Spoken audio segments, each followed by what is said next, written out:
நவதுர்கா ஆறாவது அவதாரம் தேவி காத்யாயனி. ஓம் தேவி காத்யாயன்யை நமக. மந்திரம்: சந்திரஹாசோஜவலகரா ஷாதூலவரிவாஹனா காத்யாயனி சுபம் தத்யா தேவி தானவகாதினி.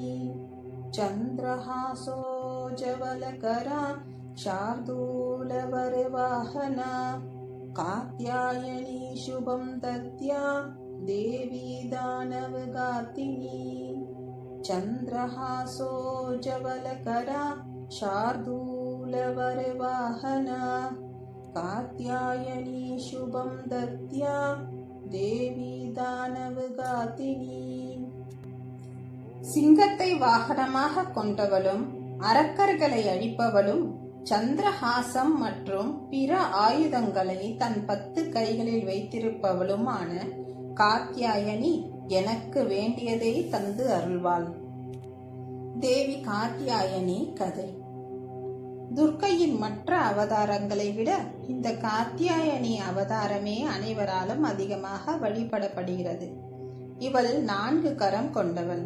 ஒரு கரத்தில் கத்தியும் இன்னொரு கரத்தில் தாமரையும், மற்ற 2 கரங்கள் ஒன்று ஆசி வழங்கியும் மற்றொன்று அபயம் அளிக்கும் கரமாகவும் இருக்கும். காத்யாயன் என்ற மகரிஷி ஆதிசக்தியை மகளாக பெற வேண்டி கடும் தவம் இருந்தார். அதே சமயம் மகிஷாசுரனின் ஆட்டம் கொடி கட்டி பறந்த சமயம் அது. தேவர்கள் செய்வது அறியாது விஷ்ணுவிடம் ஓட விஷ்ணு அவர்களுக்கு உதவ முன்வந்தார். சிவா, விஷ்ணு, பிரம்மா இவர்கள் மூவரும் சேர்ந்து ஒரு ஜோதியை உருவாக்க அந்த ஜோதி காத்யாயனியாய் உருவெடுத்தது. அவள் முனிவர் காத்யாயனுக்கு மகளாக பிறக்க காத்யாயனி என்று பெயர் பெற்றாள். அவள் பிறந்ததே பாவங்கள் புரியும் அசுரர்களை வதைப்பதற்காகவே. அதனால் மற்ற தெய்வங்கள் அவள் முன் தோன்றி அவளுக்கு ஆயுதங்களை பரிசாக தந்தனர். சிவன் திரிசூலத்தை கொடுத்தார். விஷ்ணு சுதர்சன சக்கரத்தை கொடுத்தார். வருணன் சங்கு கொடுக்க, வாயு வில்லை கொடுக்க, இந்திரன் வஜ்ராயுதத்தை கொடுக்க, குபேரன் கதை கொடுக்க, பிரம்மா ஜபமாலையும் கமண்டலமும் கொடுக்க, காலன் கத்தியை கொடுக்க, விஸ்வகர்மா இன்னும் பல ஆயுதங்களை தர அவள் முக்கண் படைத்த 18 கரங்கள் கொண்ட 1000 சூரியன் கொண்ட ஜோதியாய் சிங்கத்தின் மீது அமர்ந்து காட்சி தந்தாள். பிறகு காத்யாயனி விந்திய மலை சென்று தவம் புரியலானாள். இவள் அழகில் மயங்கிய மகிஷன் தானே அவளிடம் வந்து தன்னை திருமணம் செய்து கொள்ளும்படி கேட்க, தன்னோடு போரிட்டு சண்டையில் யார் தன்னை ஜெயிக்கிறார்களோ அவரையே நான் திருமணம் செய்து கொள்வேன் என தேவி கூற, மகிஷன் பெண்கள் வெறும் ஆடவர்களை மகிழ்விப்பதற்கே பிறந்தவர்கள், சண்டையிடுவதற்கு இல்லை. இருப்பினும் நீ கூறியது போல் உன்னை ஜெயித்து பின் திருமணம் செய்து கொள்கிறேன் என்று கூறி சண்டைக்கு தயாரானான். பெரும் போர் மகிஷனுக்கும் காத்யாயனி தேவிக்கும் நடந்தது. முடிவில் அசுரன் மடிந்தான். மகிஷன் தேவர்கள் மட்டும் அல்லாது தேவர்களின் மனைவியரையும் சிறைப்பிடித்து சித்திரவதை செய்தவன். பெண்களை எப்பொழுதுமே இழிவாக நினைப்பவன். அதனாலேயே பெண்ணின் கையால் மரணம் வர வேண்டும் என்ற வரத்தை பெற்றவன். இப்படிப்பட்ட கொடிய அசுரனை கொன்று பெண்ணினத்தை காத்த தேவி காத்யாயனியை இந்தியாவில் பல இடங்களில் துர்கா பூஜையாக கொண்டாடுகிறார்கள்.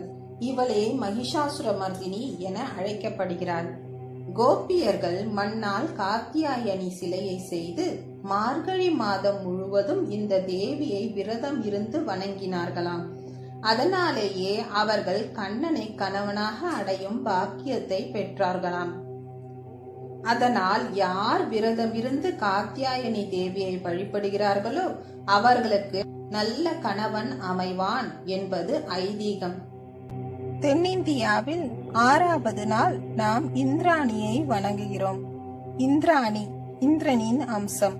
யானையை வாகனமாக கொண்டவள். தன்னை வணங்கும் பக்தருக்கு நல்ல வாழ்க்கை துணையை அமைத்து தருபவள். இந்திரனின் சக்தியான இவள் 4 கரம் கொண்டவள். சக்தி ஆயுதமும் வஜ்ராயுதமும் தாங்கியவள். பக்தருக்கு அபயம் அளித்து சத்ருபயம் நீக்குவாள். இவளுக்கு மாகேந்திரி என்ற பெயரும் உண்டு. இவளது காயத்ரி ஓம் ஷாமவர்ணாயை வித்மஹே வஜ்ரஹஸ்தாயை தீமஹி தன்னோ ஐந்திரி பிரச்சோதயாத். ஓம் ஷாமவர்ணாயை வித்மஹே வஜ்ரஹஸ்தாயை தீமஹி தன்னோ ஐந்திரி பிரச்சோதயாத். ஓம் ஷாமவர்ணாயை வித்மஹே வஜ்ரஹஸ்தாயை தீமஹி தன்னோ ஐந்திரி பிரச்சோதயாத்.